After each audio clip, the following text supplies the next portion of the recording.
Hello, everybody. Scott Golden here with the Mid-South Wrestling Review for March 3rd, 1984. We are quickly going through March. Might actually get through March before the new year.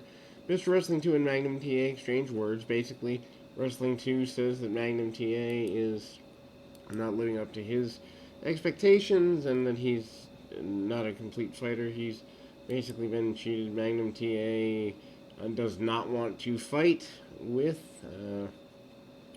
Mr. Wrestling 2. Wrestling 2 is trying to get him to fight, however. It's not going well. And Magnum TA basically walks away. We move on to first match of the evening. Midnight Express and Wrestling 2 and John King. Um, I'm sorry. It is um, actually, I think it's Savoldi is what ends up being on the Joe Savoldi and John King. Um, and so, I mean, it's there. We see Jim Cornette do the basic introduction that he always does, introducing the Midnight Express, and we see the Express is ready to go, and ultimately, they're always ready to go. We actually do move towards them having even more of an involvement. Wrestling 2 comes out to try to confront the Midnight Express over the issues that they have had, and Wrestling 2 stands in for Savoldi and goes at it with John King as his partner. We see a couple of arm drags and a body slam on Dennis Condrey by Wrestling 2 and a tag off too. Beautiful Bobby Eaton comes off and hits a couple of tackles. Doesn't get all he wants on it, but gets enough. Nice tip off there by Wrestling 2, who manages to hit a few shots right in the face there. Tag off to King. King gets cut off by Bobby Eaton. Obviously, King, an enhancement talent, and a very surprised Jim Cornette is going at things pretty aggressively here. Hard shot by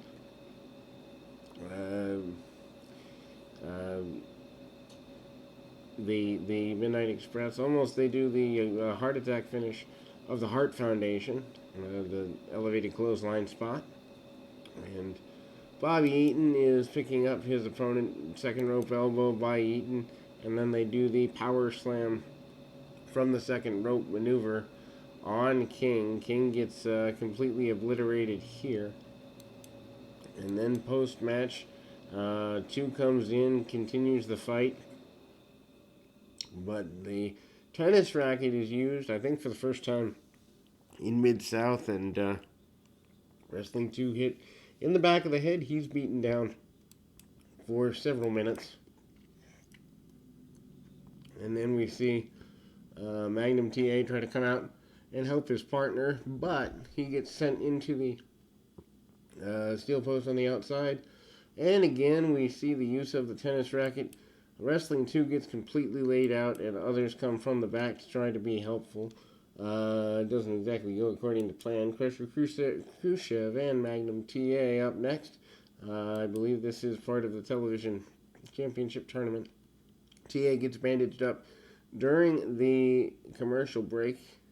Hits a backdrop and a couple of punches, but there's blood seeping through the bandage on TA as he was sent into the post and busted open before the commercial break. Love the continuity there. Khrushchev with a big body slam in the middle of the ring, and Khrushchev trying to get an advantage wherever he can.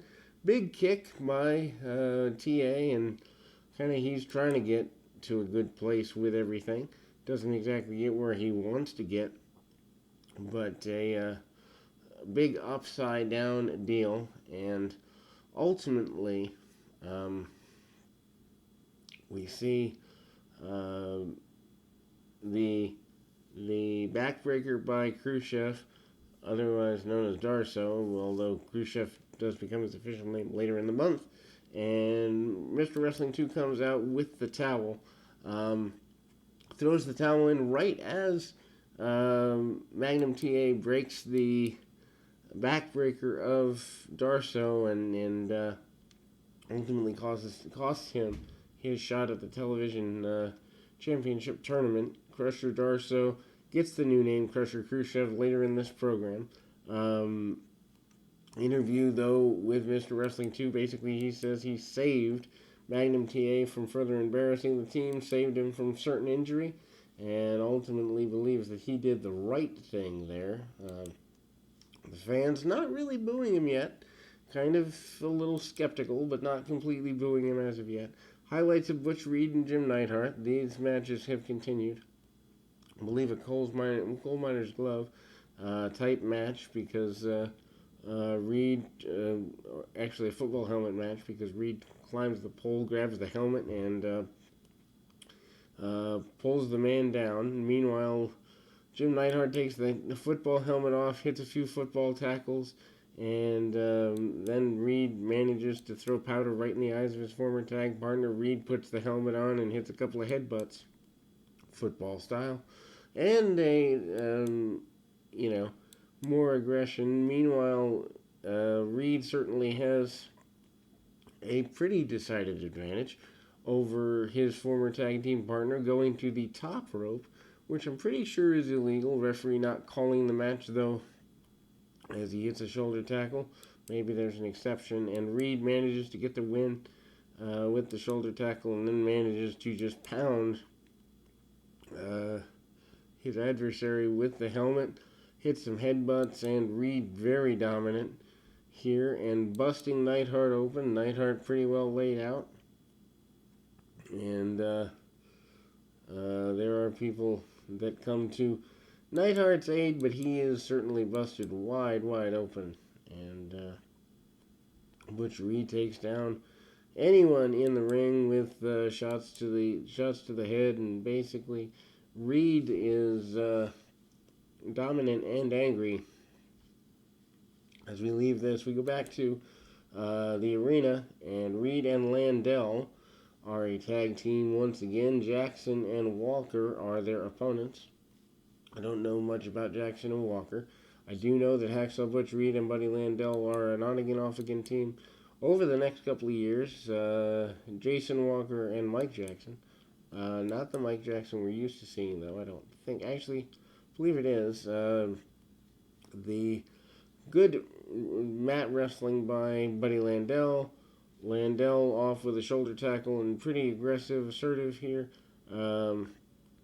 Blocks the hip toss and up over the hip, but Jackson follows through with it and then ultimately goes right up underneath, and the Irish whip and a shot under the chin by Butch Reed, and Reed manages to hit the enziguri, tag off to Walker. Walker comes in and gets pretty well dominated by Butch Reed during the next several minutes. Double teamed by the tandem of Landell and Reed for a while. Landell with a big body slam and a vertical suplex, driving the man down into the canvas and pretty well getting the victory after the corkscrew elbow drop. Jerry Gray and Terry Taylor up next.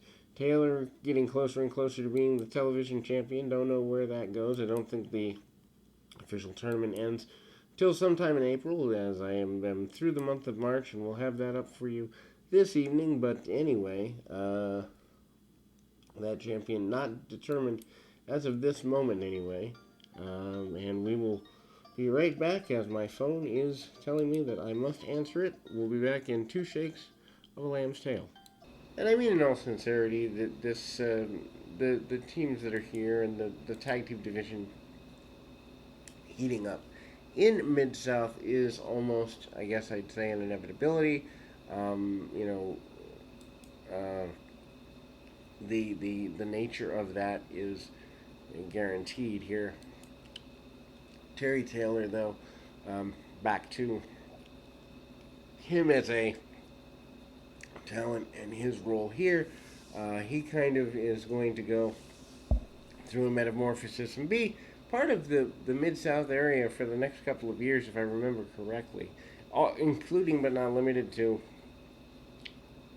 part of the UWF run, on and off. He does take a break for Crockett, I'm pretty sure. But again, Terry Taylor, with the tie-up, it's odd to see him as a babyface. Again, I'm not really used to seeing him in the babyface role. He does grab a back elbow at the hands of his opponent, and his opponent in this particular match, Jerry Gray. Gray, really rather aggressive. Gray never finds a lot of stardom, but he does do well in other areas. Taylor hits the 5-arm and gets a victory. Bryson and Barber against the Rock and Roll Express is up next. And obviously, Bryson, a relatively new enhancement talent. Barber obviously has been around before, and the Rock and Roll Express by late in this month actually do go on to challenge for the I guess tale of one of the better tag matches in the area for 1984, as the feud with the Midnight Express begins. Headlocks and side headlocks and all of that from Ricky Morton over the back and over the shoulders and all of that there, and it's pretty simple. Morton tags back in and stays on the leg pretty aggressively, assertively, and does that for quite a while. Leg drop by Morton right across the leg of the adversary, and it's interesting to see them work together on a body part. Double drop kick finish is the way it goes. The Bruise Brothers, who I do not recognize and have not debuted at least in through March, are featured in a music video as we close the program. We will be back with more right after this.